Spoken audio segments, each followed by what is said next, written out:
Hello everyone. Welcome to today's service. I hope you guys are blessed with God's grace today. Before we worship, I will pray for you. Let's pray.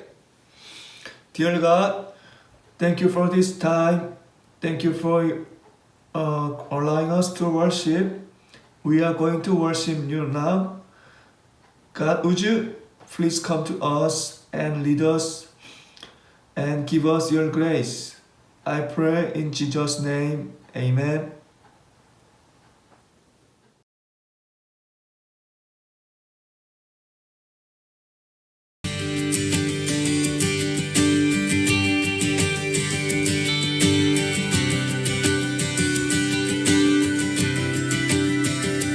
The splendor of a king, clothed in majesty.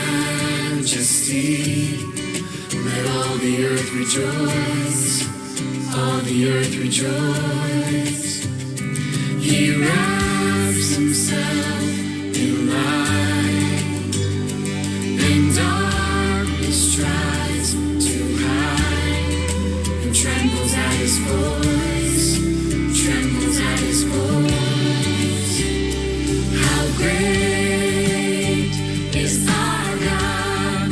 Sing with me, how great is our God? And all will see how great is our God. How great is our God? Sing with me, how great is our God? And all will see how great is our God. How great is our God? Sing with me, how great is our God? And all will see how great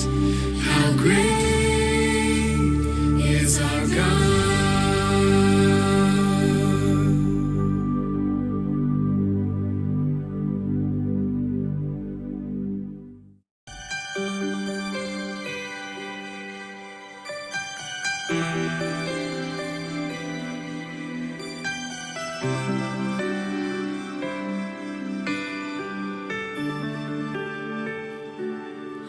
God didn't have to do this.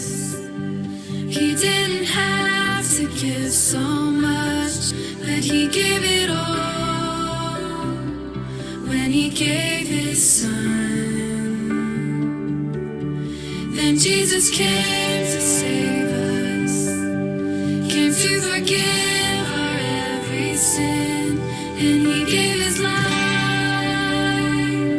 so we could live. No matter how this world will test me, I know how much Jesus loves me. He is all I'll ever need.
Hello everyone.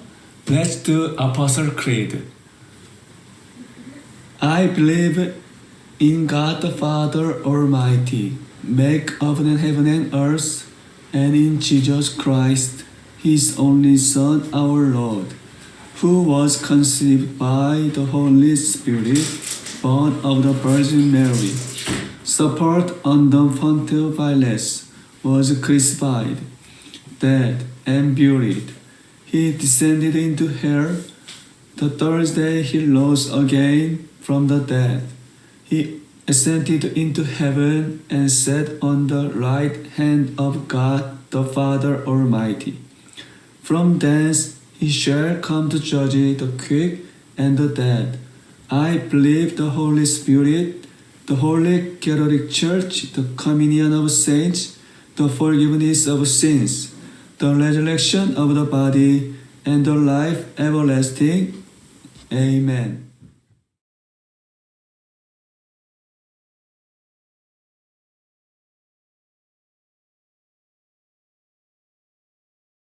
This morning, we will focus on Genesis chapter 43, verse 33, and chapter 45, verse 5. Okay?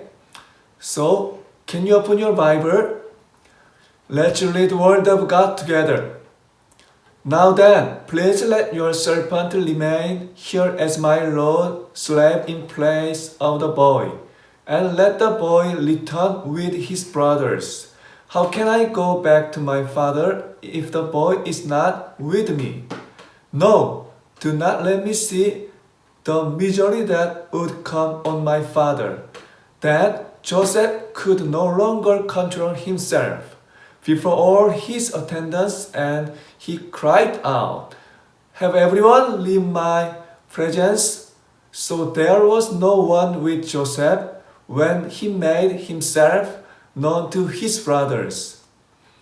And he wept so loudly that the Egyptian heard him, and Pharaoh's household heard about it. Joseph said to his brothers, "I am Joseph. Is my father still living?"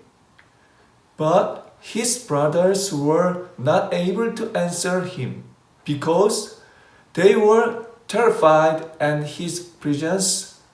Then Joseph said to his brothers, "Come close to me." When they had done so, he said, "I am your brother Joseph, the one you sold into Egypt.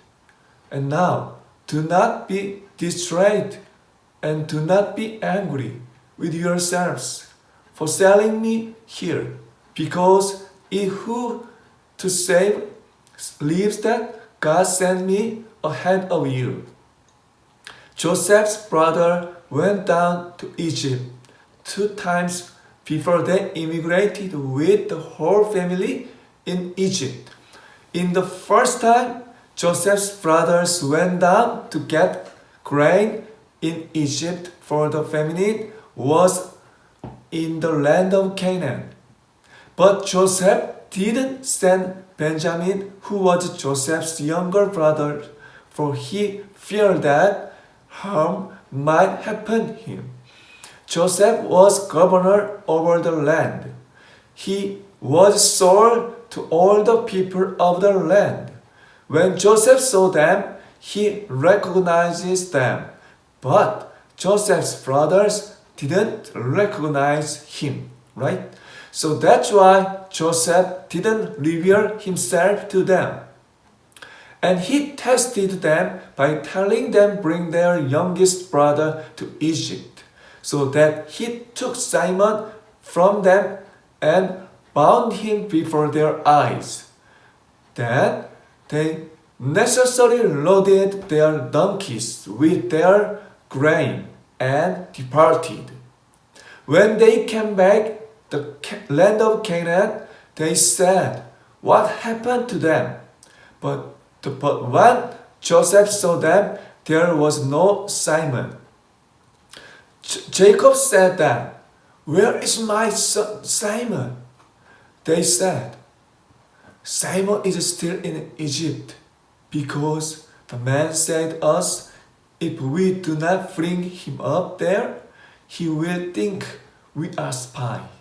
I am so sorry, father. We have to bring Benjamin up to Egypt.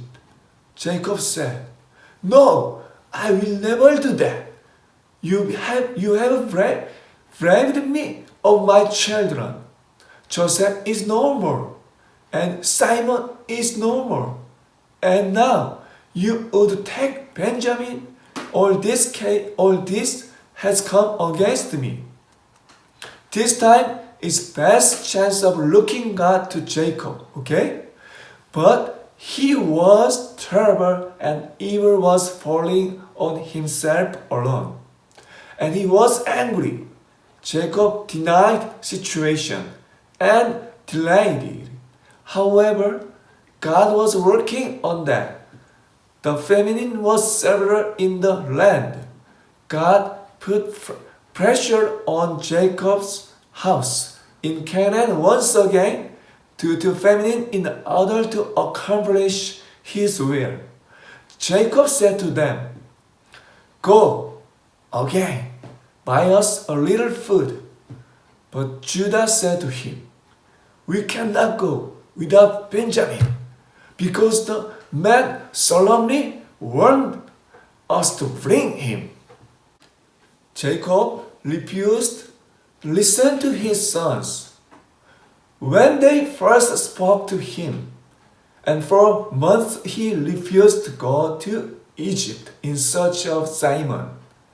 Like Joseph, he thought Simon was lost forever.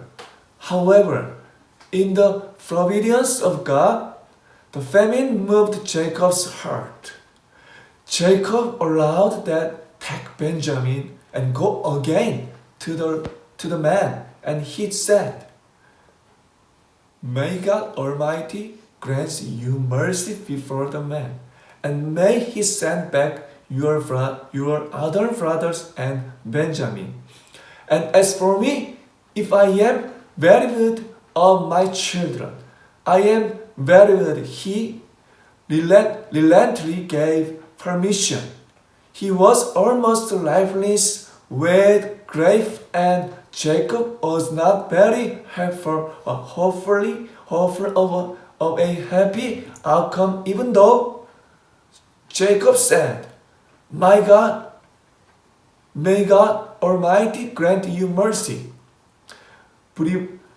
Bereavement seems to be his lot. Jacob didn't expect God's grace. Nevertheless, the surprising fact is that God's grace will open Jacob's family.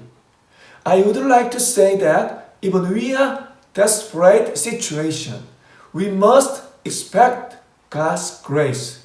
Amen. We will see God's grace.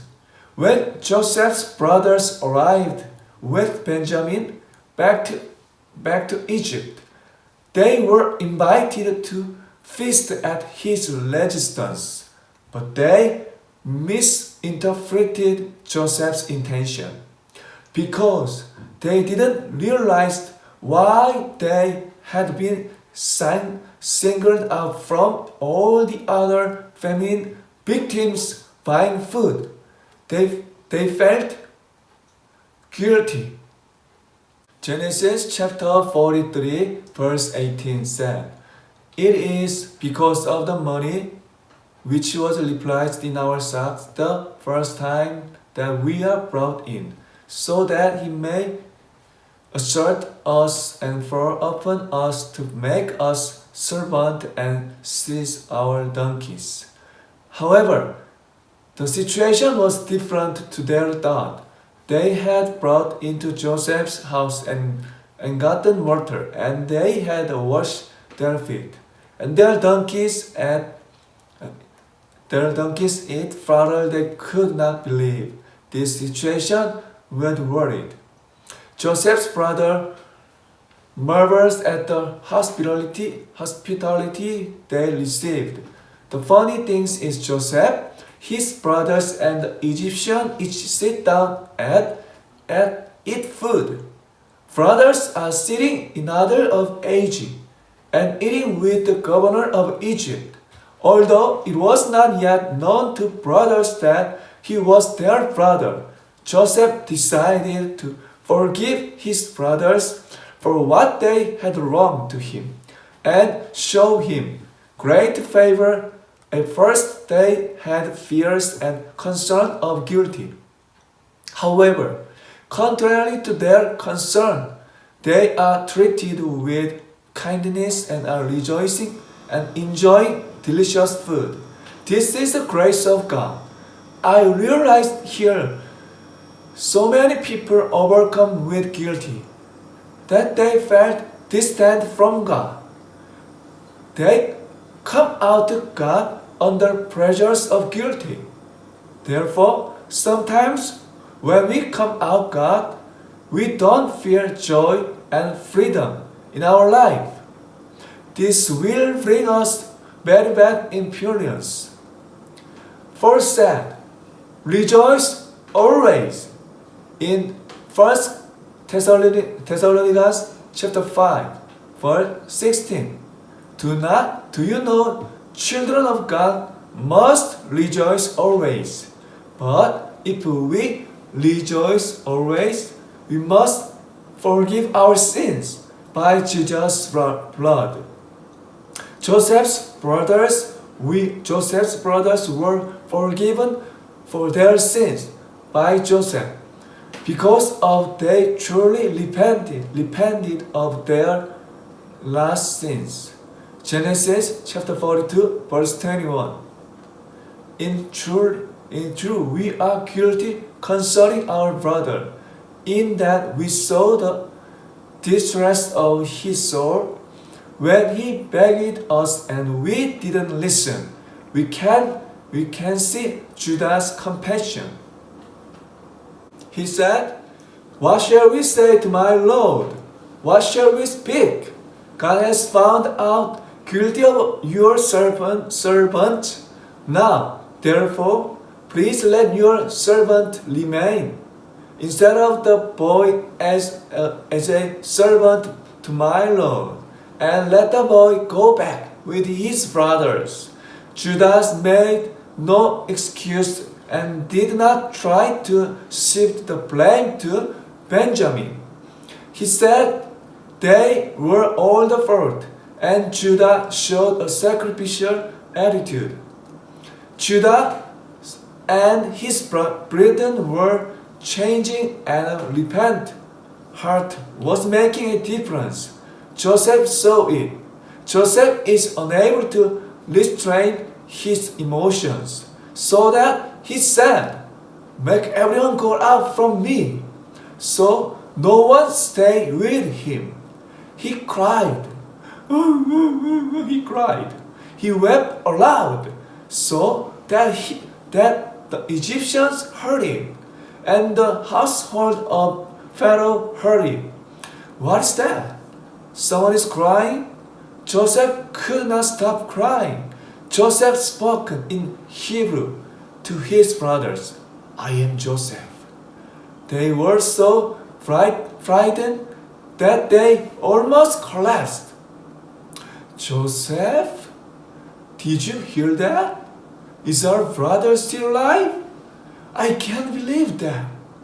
Joseph wanted to confirm himself to his brothers and showed himself, "Come near to me." And they come near. And he said, "I am your brother, Joseph, whom you sold into Egypt." Joseph did not want to that brothers felt guilty, so that he kept said that, "Do not be distressed or angry with yourselves because you sold me here. For God sent me before you to preserve life." Joseph did not attribute it to his brothers, even though they did something wrong to Joseph. He forgave and reassured his brothers. We have to believe that God wants to remove our guilt and fears, and He wants to give us His free.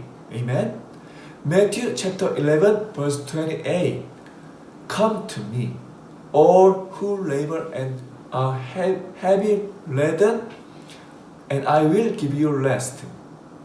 Dear friends, we have to learn about Joseph for 4 weeks. We cannot hear everything about him, but we have to remember that we learned Joseph was a dreamer. He was hated by his brothers even though he never did something wrong to them. And he thrown into a pit and he sold into slavery in Egypt. And he went to the prison. He has many wounds and pains in his heart and life. He never regret lament and he hate himself, his brothers, Potiphar and his wife. He trusted God every day. I strongly recommend it to forgive each other and do not have guilty. If we repent our sins, Jesus saved us and gave us life. Therefore, we have to rejoice in Jesus. Amen. Let's pray. Dear God, we thank you for this time. Thank you for your word. So we learn about Joseph. Lord our God, Joseph was a dreamer. He was hated by his brothers even though he never did something wrong to them. God, we want to be like Joseph. God, would you please help us and give us your grace. Thank you, Lord. I pray in Jesus' name. Amen.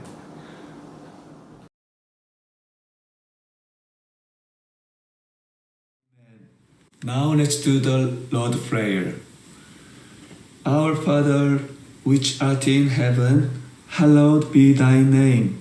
Thy kingdom come, thy will be done, in earth as it is in heaven. Give us this day our daily bread, and forgive us our debts, as we forgive our debtors. And lead us not into temptation, but deliver us from evil. For thine is the kingdom, and the power, and the glory forever. Amen.